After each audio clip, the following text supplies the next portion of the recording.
A state of emergency has been declared in New York City as strong storms bring flash flooding. Many of the city's subway systems, streets, and the highways have been flooded, while at least one terminal at LaGuardia Airport closed on Friday before later reopening. This is dangerous, life-threatening storms, Kathy Governor said.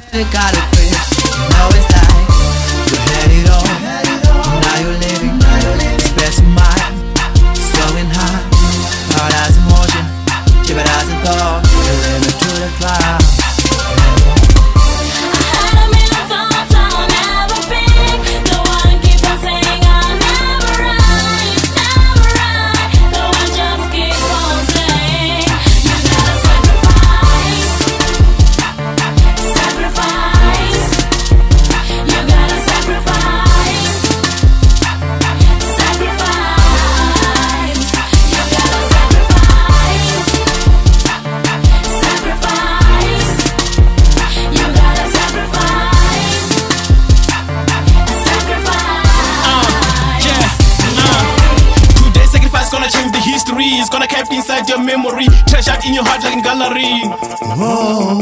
With my life, I'm gonna sacrifice. I can see the stars are falling. I'm gonna hold it to my feet, stand in the future, keep on fighting. Sacrifice my last breath, giving hell about. I swear to God, never gonna bet that till God.